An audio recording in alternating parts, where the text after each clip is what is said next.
Hi Libra, welcome po sa ating channel. Ito ay inyong Daily Gabay Tarot reading for February 11, 2025. Please be reminded kung naka-resonate kayo, comment down.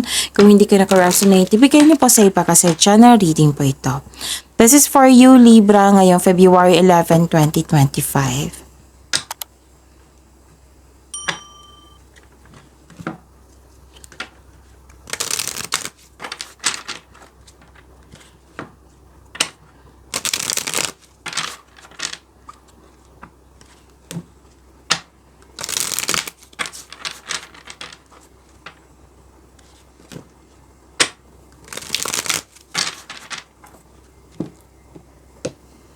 Para po ito sa inyo Libra ngayong February 11, 2025. Maraming salamat po sa inyong patuloy na suporta at maraming salamat din po sa mga hindi nag-skip ng ads. Gamitin ang reading na ito bilang gabay lamang sa mga hindi pa nag-subscribe. Subscribe na po kayo at click bell notification para malaman nyo na may bago tayong video. Para sa mga gustong magpa-reading po, may lumabas dyan sa screen nyo ngayon. Panoorin nyo po at sundin ng instruction. Spirits Guide, mga ganap pa para kay Libra ngayong February 11, 2025.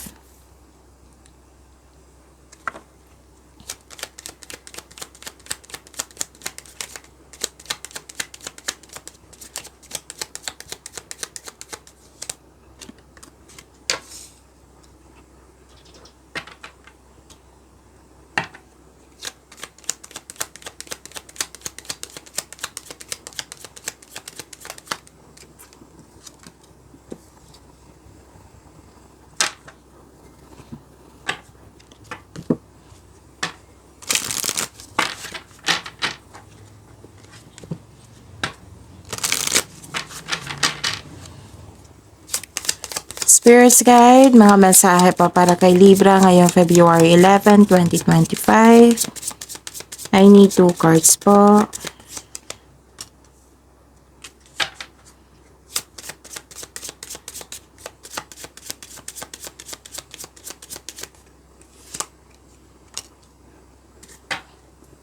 Okay, Libra. Ngayong February 11, 2025. Wow. Ang ganda. Ang ganda ng cards po. Hope and healing. Personal development. Marami kayong ideas na bibigyan mo ng aksyon. Parang nagsalisik kayo dito sa internet. Pwedeng sa libro. Parang may makuha kayong kaalaman or magkaroon ng clarity. Tapos, nakita ko dito na nakatanggap kayo ng blessing. So, yun. Ang ganda. Ang ganda po. Libra. Nakita ko rin dito yung anong tawag nito. Malaki ang influence ng isang lalaki sa araw na ito. Tapos may nakita ko dito na may kausap ka sa isang tao. Pwede itong lalaking ito. Pwede siya pwede din babae. Pero most likely mga lalaki talaga to. Na may kausap ka regarding sa, basta may promises. May nakita kong promises dito. May nakita ko ditong commitment, agreement. May nakita nga akong signing of contract dito. This is proposal na tinanggap mo, nagkasundo kayo. Okay, pwede sa career and money to. Pwede din sa love life na kakapasok mo lang sa relasyon, kakapasok lang ng yung kakakasal lang. Pwede din na may nag-usap dito regarding sa marriage contract. May nakita ko ditong proposal, engagement, kasal, ikakasal. Basta may long-term commitment. May nagkasundo, may promises. Yan yung nakikita ko. Yung deal. Deal sa isang tao. Usapan yan ha, magkikita tayo nito. Usapan yan ha, magbibigay ka ng serbisyo. Yan, pwedeng ganyan.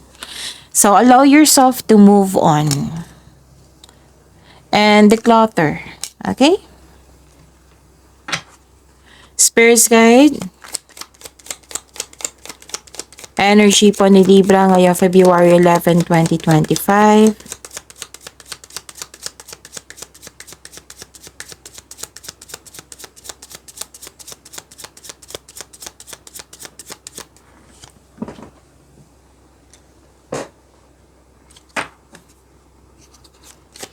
And the clarification of this card po.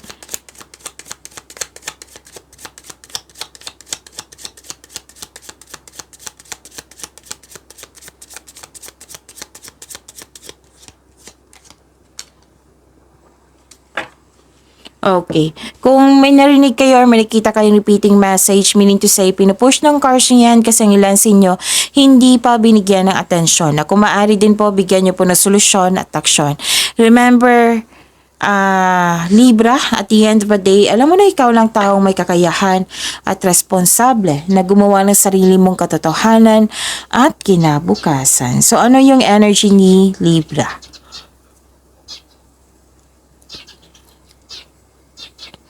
Nakikita ko dito na may concern sa greedy na tao, self-centered na tao. May greedy dito na tao na sobrang focus sa material wealth. Lumabas pa rin yung ano dito, isang lalaki na energy.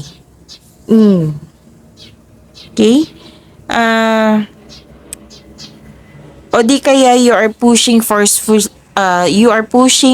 forcefully to see the results. Yung may pinipilit ka talaga na let's say matapos mo, pinipilit mong matapos para may makuha kang resulta.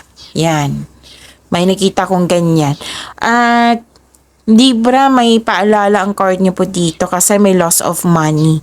Pwedeng ninakaw, nawala, kinuha, nag-damage, or nagkasta. So, control your money. Okay? Pwede din na may concern kayo sa hindi marunong mag-handle ng money. Basta may self-centered na tao dito at greedy. Okay? So, prepare yourself. Kailangan ng pagbalanse nito. Okay? Pagbalanse. Okay. Ano pa? Nakikita ko dito na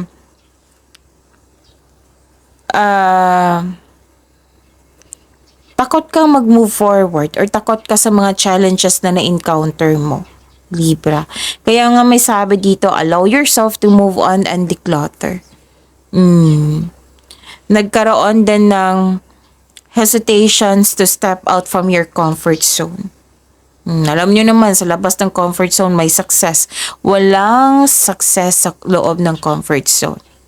May plano ka na. Oo, may plano ka na pero hindi mo pa ginagawa. Kumbaga, mamaya na. May ganap na ganyan. Pwede din mahirapan kayo sa paggawa ng desisyon.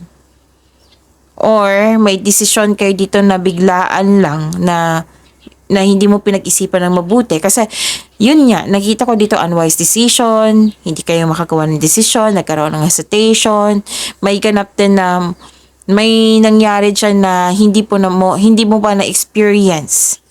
Okay? So, let's say na may trabaho ka na hindi mo alam kung ano yung gagawin kasi wala ka pang experience sa binigay na trabaho. May nakita kong ganyan. Mag-iingat po ha, pag-iingat. Kasi nakita ko dito na parang minamadali mo. Oo, parang minamadali mo, parang pinipilit mo para may makuhang resulta. Dalawang card na mismo nagsabi niyan. Okay? Libra. So, pay attention. Pay attention. Spirits guide. Kayo and money ni Libra ngayong February 11, 2025.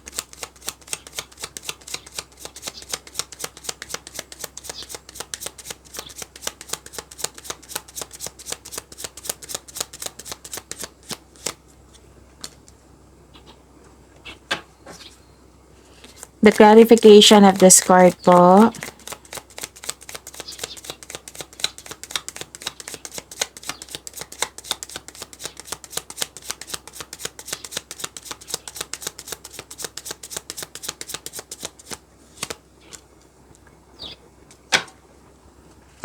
Okay. So, career and money niyo po. Ano to awakening, may pagtanggap, may nangyari na this is purpose, may self-assessment, atonement, transformation. This is ending with new beginning. Ending and new beginning. Tapos bumalik yung power mo dito, yung confidence nyo po. May transformation po na magaganap. Mag-move on kayo. Oo, kitang-kita ko dito, Libra. Sa career and money niyo po ito ha. may parating na paghahatol or may pagbubunyag at may magsasorry sa'yo. And this is also means accept and release your past so you are able to enjoy the next phase of your life. Ito ay pag-surrender, pag-accept, pag-release at pag-forgive. So, yun. Mag-focus po daw kayo sa pag-release sa nakaraan at mag-move forward kayo into a new and more successful period. Yes, may nakita kong success dito, Libra. Acknowledge for your success is coming. May parating na po itong success dito at may financial growth akong nakikita dito. Wow, ang ganda. So yun, mag-focus kayo sa pag-release sa nakaraan. Kaya nga sabi ko sa inyo kanina ending with new beginning. So, yun. Natutuwa ako kasi yan yung sabi dito, declutter, allow yourself to move on. Tapos dito, nag-move on ka talaga. Kasi, yun. Okay. Kailangan mo ng kausap dito. Ang advice ng card nyo po dito, kailangan nyo pong may kausap kayo. So, the advice is, it's time to reach out for support and connection. Pwede din kung may trust issue kayo sa ibang tao. Oo. Na pwede din journal nyo or diary nyo or kausapin nyo po yung intuition nyo. Kasi nga, ang intuition, siya yung magbibigay sa iyo ng susunod na hakbang. Siya yung magsasabi sa inyo ng susunod na hakbang. Siya yung magtuturo sa inyo sa right path patungo sa success.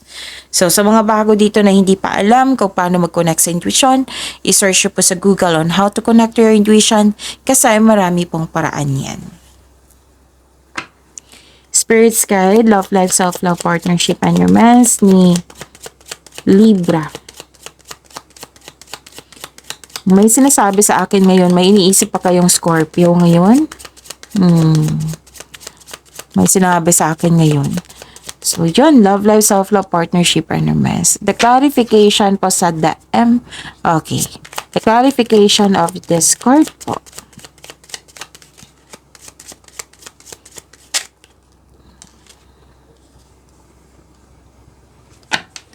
Okay, maraming salamat po sa patuloy na tiwala sa suporta sa ating channel at maraming salamat din po sa mga hindi nag-skip ng ads. So, Libra, you're very inspired. Inspired in action. Another power pa rin to may personal power. May success. Balagay ka ngayon. May nakita nga ako dito may kausap ka or magbibigay ito ng tulong sa iyo. Oo. Ano siya? Basta may tutulong sa inyo para siyang boss type. Nakita ko dito boss type na or makapangyarihang tao na malaki ang influence niya sa iyo. Okay? Na may ano siya role, magandang role, leader siya, ganon, or maganda yung profession niya. Basta na nakita ko dito pwedeng kausap mo siya ngayon, sa buhay pag-ibig to, pwedeng kausap mo siya ngayon. Nakita ko dito na naging kampante ka sa kung anong sitwasyon ka, whether single ka or may relasyon or buhay mag-asawa. Okay? Yon. At saka, gumagawa ka din ng rules dito na kailangan masunod. Yan yung nakikita ko. Ano pa? May iniisip ka sa nakaraan, no? Mas inaalala mo yung nakaraan na like, okay. Inaalala mo ang nakaraan or childhood mo. Yung nag-iisip ka na mas better pa yung past kaysa present, may unhealthy connection, unhealthy attachment ka sa nakaraan. So, kaya ka hindi maka-move on. Pero doon may unexpected visitor kayo ngayon na may nag-message sa iyo ngayon na bigla mong naalala yung nakaraan. So, the advice is let the memories rest. Try to move on, learn from the past, move on, try something new sa present para may expectation tayong better outcome sa future. Baka kasi sa kaka-look back natin sa nakaraan, naging stagnant na yung present, paano na kaya yung future? So, pag-isipan po yan na mabuti, Libra. Nakikita ko dito na matibay ang inyong relasyon. Maaari din nag-date kayo ngayon after ng masalimuot na di pagkakaunawan ng kahapon. Sa mga single dito, handa na kayong pumasok sa buhay na pag-ibig. Actually, may nakita kong recognition dito. Nagbigay ng compliment sa iyo. May magandang balita na parating or may bagay na matutupad. May good news na marireceive. May marireceive kayong good news po after a period of struggle. Actually, may nakita ko ditong accomplishment, success, victory. So, may importanteng ganap ngayon na magiging happy ka. Pwedeng fame din ito. Okay, fame or nakatanggap ka ng awards or yun nga, yung sabi ko sa inyo, compliment, recognition. Okay, ano pa? Nakikita ko rin dito na nagkaroon po ng sa mga single, this card tells you na huwag madaliin upang magkaroon ka ng karelasyon. Kailangan mo magkaroon kayo ng same vision for the future upang sa gayon magkaroon kayo ng isang healthy relationship soon. Sa mga may relasyon sa buhay mag-asawa, you are moving fast in the relationship. Yung kailangan na may ganap, huwag niyo i-pressure na ganyan kasi maubusan kayo niyan mas mapapressure kayo. Kasi parang dapat may ganap sa relasyon namin. Dapat mag-level up na kami. Oo. Wala namang masama sa ganyan. Huwag lang i-rush. One step at a time lang po. Kasi nakita ko dito na kailangan. Parang naging perfectionist po. Pwedeng kayo ito, pwedeng siya yung partner mo na wag yun talaga. One step at a time lang po. Kasi baka ma-pressure kayo Mahirapan kayo niyan. Okay? So, make it sure na ang couple ay nagkaroon ng vision for the future or mag-create kayo ng solid foundation and mag-establish kayo ng any plans before taking this relationship to the next level. Okay? So, pag-imanin niyo po yung blessings na binigay sa inyo, Libra. See you tomorrow. Please like, subscribe, and click bell button for notification para updated po kayo sa daily tarot reading natin. Maraming salamat po.